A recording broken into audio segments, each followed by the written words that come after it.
Ex-fiancé's brother demanded money for a wedding dress he never paid for. Then I found out he had been recording women in bridal shops. Hi Reddit, I, 26 female, got engaged to my long-term boyfriend Brian, 28 male, in July. We had been together for 5 years after meeting through mutual friends in college. Brian was always the perfect boyfriend, caring, attentive, and supportive. When he proposed during our vacation in Hawaii, I was over the moon. We were excited to start planning our wedding and future together. Money has been tight lately due to the rising cost of living, but I had been saving for my wedding since I started working 3 years ago. Most costs were coming from my savings, with Brian contributing where he could since he recently started a new job. This arrangement worked fine as we were building our future together and I knew he would eventually earn more. Brian's brother Tom, 31 male, offered to pay for my reception dress as an engagement gift. In my culture, it's traditional to have a white dress for the ceremony and then change into a traditional dress for the reception. This seemed like a generous offer at first, especially since wedding expenses were piling up. Looking back, I should have seen the red flags, but I was too caught up in wedding planning to notice. Some background on Tom: he's always been the black sheep of the family. He lost his job as a software engineer 2 years ago and has been bouncing between jobs since then. He got kicked out of his apartment 6 months ago, then stayed with their uncle for a while before getting kicked out there too. The story we got was that he had financial troubles and couldn't keep up with rent. My parents, being the kind people they are, offered to let him stay with us temporarily until he got back on his feet. Things started going downhill fast after Tom moved in. First, he somehow convinced my parents that since he was older and working full-time, he should have my bedroom while I slept on the couch. His argument was that he needed proper rest for work while I was young and could adjust. My parents, trying to be accommodating to a guest, agreed before discussing it with me. I didn't want to cause drama, so I reluctantly accepted. The bedroom situation became a nightmare. Tom would sleep in until noon most days, meaning I couldn't even get my clothes or get ready for work properly. I had to plan my entire morning around when he might wake up. I started keeping some clothes in the living room, but it wasn't ideal. I felt like a stranger in my own home. The worst part came when Tom crashed his car last month. He was texting while driving and rear-ended someone. Instead of buying a new car or taking public transport, he started using my car to commute to his workplace, which is in the opposite direction of my office. This meant I had to catch rides with coworkers, adding at least 2 hours to my daily commute. One coworker lived 30 minutes away from me, so I had to wake up extra early to meet her. Tom never offered any gas money or compensation for using my car. Through all this, Tom never paid rent or contributed to groceries despite having a full-time job. He would eat the food I bought for myself and never replaced anything. When confronted, he always had excuses about waiting for his next paycheck or having unexpected expenses. Brian would tell me to be patient, saying his brother was going through a rough patch. The situation finally came to a head when my father lost his job last week due to company downsizing. Dad was understandably stressed about finances and started questioning our living arrangement. He pointed out how ridiculous it was that I was catching rides and getting home late while Tom freely used my car without contributing anything to the household. My father told Tom that I would be taking my car back and Tom could use Uber for work. This led to a huge argument where Tom claimed we were being unfair and that he couldn't afford daily Uber rides. Brian got involved and suggested he and Tom get an apartment closer to Tom's workplace to solve the transportation issue. Tom moved out the next day in what seemed like an amicable arrangement, though he barely said goodbye. That's when everything exploded. I don't know what story Tom told his family, but I started getting angry calls from Brian and Tom's relatives. Their mother called me crying, asking how I could be so cruel to her eldest son. Their aunt sent nasty messages accusing me of throwing a family member onto the street. Even their cousins, who I thought were my friends, started posting passive-aggressive comments on social media about fake people who show their true colors. After much back and forth and defending myself, we agreed to have a meeting between my parents and Brian's family to clear the air. The meeting was scheduled for last Sunday at our house. But when the time came, Brian was a no-show. When I called to ask where he was, he simply said he knew we hadn't thrown Tom out, so it wasn't his problem.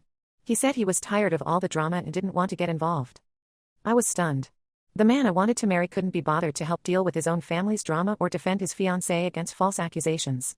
The meeting was a disaster, lots of shouting and accusations from his family while my parents tried to explain our side. Combined with other issues during wedding planning, like Tom trying to invite his friends without asking us, I'd finally had enough and called off the engagement right there. I tried messaging Brian a few times after, asking him to at least talk things through, but he's basically ghosted me. He only responds with one-word answers if at all. This made me even more certain I'd made the right decision. Now here's where I might be the asshole. Tom messaged me today demanding I repay him for the reception dress within 4 days. He says since I called off the wedding, I need to reimburse him. I refused and told him to take it up with Brian, since I just paid double our deposit to cancel the venue. I don't even have the dress yet. As far as I know, Tom still has it at his new apartment. So Reddit, Ida? Should I pay Tom back for a dress I never received just to keep the peace? Edit, for those asking, Tom supposedly paid $3,000 for the dress.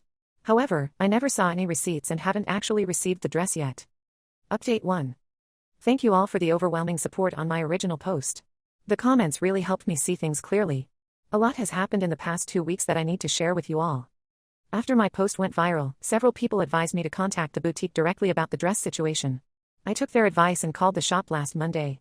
What I discovered left me absolutely stunned. The boutique owner, Sarah, seemed confused when I mentioned Tom's payment. She pulled up my order and told me that not only was the dress unpaid for, but the deposit was overdue. When I explained that Tom claimed to have paid $3,000 for it, she was shocked. According to Sarah, Tom had only placed the order and filled out the paperwork. He hadn't paid a single cent towards the dress.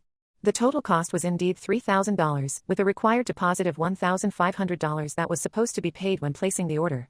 Tom had convinced the shop to hold the dress temporarily by saying he was arranging a bank transfer. But here's where things get really weird. Sarah hesitated before telling me that Tom had been visiting the boutique frequently over the past few weeks. He would come in asking detailed questions about when I would be scheduled for fittings and what times the shop was usually empty. At first, she thought he was just being an involved future brother-in-law, trying to help with wedding preparations. She even thought it was sweet until she noticed him lingering around the fitting rooms area even when he had no reason to be there. I felt sick to my stomach as she told me this. Given what I knew about his history with female neighbors, which I hadn't shared in my original post, this set off major alarm bells. My hands were shaking as I thanked Sarah and hung up the phone. I immediately called Brian, thinking he needed to know about his brother's behavior. Looking back, I don't know what I expected, but his reaction still caught me off guard. As soon as I started explaining what Sarah told me, Brian cut me off. He accused me of trying to cause drama because I was bitter about the wedding being called off.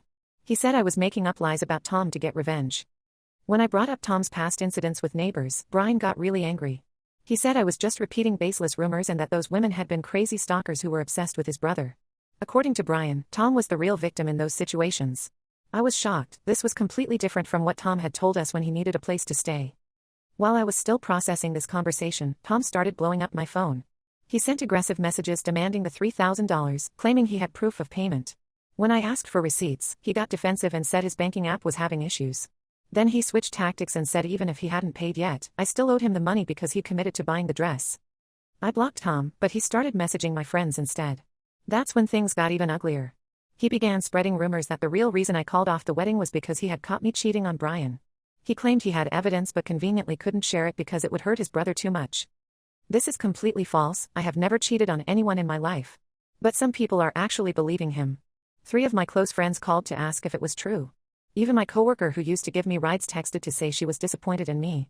The whole thing is insane. Brian's family is eating up Tom's lies. I'm getting horrible messages from their relatives calling me terrible names and accusing me of using their family for money. One aunt even posted on Facebook about how I'm a gold digger who got caught and is now trying to blame the person who exposed her. My parents are absolutely livid. My dad wants to go to their house and confront them directly, but I convinced him it would only make things worse. Mom suggested we file a police report about Tom's harassment, but I'm still unsure about escalating things that far. I went back to the boutique yesterday to officially cancel the dress order. Sarah was very understanding and even bought me coffee while we talked. She mentioned that other local bridal shops had reported similar issues with a man matching Tom's description hanging around their fitting rooms. She's planning to report this to the shopping center's security. I've blocked Tom and most of Brian's family on everything, but this situation feels far from over. Tom's behavior at the boutique combined with his lies and manipulation has me genuinely worried about what he might do next. I never thought my wedding dress would end up at the center of such a nightmare.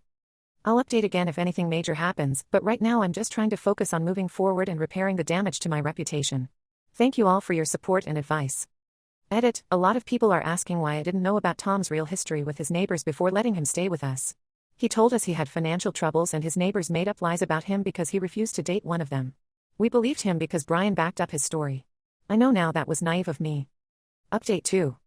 I wasn't planning to update again, but something major happened yesterday that everyone needs to know about. The situation with Tom has escalated far beyond what I could have imagined. Remember how I mentioned Tom had been visiting the bridal shop suspiciously often? Well, Sarah, the boutique owner, called me in a panic yesterday morning. They were doing their monthly inventory when one of her employees found something disturbing: hidden cameras installed in several changing rooms. These weren't obvious or cheaply made devices. They were professional-grade cameras, carefully hidden behind ventilation panels. Sarah immediately called the police. When they collected the cameras and ran fingerprint tests, they found Tom's prints all over them. The cameras had SD cards that contained hours of footage of women in various stages of undress. I felt physically sick when Sarah told me this. But that's not even the worst part. The police investigation revealed that Tom has a history of similar incidents. 3 other clothing stores in different shopping centers had reported finding hidden cameras over the past year. Tom had managed to avoid being caught because he never stayed in one area too long and always used different fake names when visiting the stores. This also explains why he was really kicked out of his apartment in his uncle's place. His female neighbors hadn't made up lies about him refusing to date them, they had caught him setting up cameras in their bathroom ventilation systems. The police found evidence of this too. Brian and his family had known about all of this but kept it quiet to protect the family name. They paid off some of the victims to keep them from pressing charges. The truth about the wedding dress scam came out too. Tom never intended to pay for my dress. He was using the pretense of being a caring future brother-in-law to gain access to the boutique's fitting rooms. The police found dozens of videos from bridal shops on his devices, including footage of me trying on dresses when I thought I was alone. I haven't stopped crying since finding this out. Tom was arrested yesterday afternoon at his workplace. The look on his face in the mugshot showed no remorse, just anger at being caught. The police are saying this might be one of the largest voyeurism cases they've handled, with potentially hundreds of victims across multiple locations. Brian finally called me, not to apologize for his part in covering up his brother's crimes, but to beg me not to testify against Tom. He actually tried to guilt-trip me by saying their mother's health was declining and this stress would kill her. He suggested that if I cared about the family at all, I would tell the police I didn't want to press charges. I told Brian exactly where he could stick his guilt trip and hung up. I'm working with the police and plan to testify. They need victims to come forward, and I refuse to stay silent like all those other women were pressured to do. Some of Brian's cousins have reached out to apologize. It turns out most of the younger family members knew about Tom's problem but were pressured by the older generation to keep quiet. One cousin told me that Tom had done similar things in high school but their parents always covered it up, sending him to different schools instead of getting him help. Sarah has been incredibly supportive through all this. She's organizing a meeting with all the affected bridal shops to discuss implementing better security measures. The police are using the footage they found to identify and contact other victims. It's heartbreaking how many women were violated without ever knowing. The hardest part is dealing with people who previously believed Tom's lies about me cheating. Now that the truth is out, I'm getting dozens of apology messages from people who should have known better. My coworker who stopped giving me rides even brought me flowers, crying about how sorry she was for believing Tom. I'll update again when there's more news about the case. Right now, I'm just trying to process everything while working with the police. The detective handling the case says they'll need my testimony for the trial, which could be months away. To everyone who commented on my previous post saying something felt off about Tom, you were right. I just never imagined it would be this bad. Please, if something feels wrong, don't ignore your instincts like I did. Update 3. Final update on this whole nightmare. Tom's case finally went to court last week, and I wanted to share what happened for anyone still following this story. Tom was sentenced to 18 months in prison plus mandatory counseling after pleading guilty to multiple counts of voyeurism and privacy violations. The evidence against him was overwhelming. The police found over 500 videos spanning 3 years on his devices. During the investigation, 47 other victims came forward with similar stories, revealing a pattern of behavior going back to his college years. The court proceedings were brutal. I had to testify about finding the cameras in the bridal shop and how Tom had manipulated his way into living with my family to continue his behavior. Brian's parents tried to paint Tom as a troubled soul who needed help, not punishment. They brought up his difficult childhood and how he had been bullied in school. The judge wasn't buying any of it. The most surprising testimony came from Brian himself. He finally broke down on the stand and admitted that their family had been covering up Tom's behavior since he was a teenager. They had moved 3 times during his high school years because of similar incidents. Instead of getting him professional help, they just kept relocating and paying people off. Brian's mother tried to approach me after the sentencing. She was crying, saying she was just trying to protect her son and never meant for things to go this far. She claimed they thought Tom would grow out of it if they just gave him enough chances. I walked away without responding. Their enabling had allowed Tom to victimize countless women. They don't deserve forgiveness just because they finally feel guilty. I've moved to a new apartment on the other side of town and changed my phone number. Some mutual friends still try to pass messages from Brian saying he misses me and realizes he messed up by not being honest about his brother. He apparently went to therapy and wants to make things right. I told them I'm not interested, some things can't be fixed with an apology. Sarah, the boutique owner, and I have become good friends through all this. We're working with a local women's organization to start a support group for victims of privacy violations. 3 other bridal shops have joined our initiative to improve security measures and train staff to spot suspicious behavior. The silver lining in all this is that many women now know what happened to them. Several of Tom's former neighbors have reached out to thank me for coming forward. One woman said she had always felt something was wrong but could never prove it. She had moved houses because she couldn't shake the feeling of being watched. To everyone who supported me through this nightmare, thank you. Your comments helped me stand firm when Brian's family tried to pressure me into dropping the charges. I'm finally at peace with everything that happened, and I'm grateful I discovered the truth before marrying into that family. A word of advice to anyone reading this: trust your instincts. If something feels wrong, it probably is. And never let anyone guilt you into keeping quiet about abuse or harassment just to protect the family name. This will be my last update on this situation. It's time to close this chapter and move forward. Tom will be in prison for at least a year, and I've cut all contact with his family. Sometimes the worst experiences lead to unexpected positive changes, and I'm choosing to focus on that.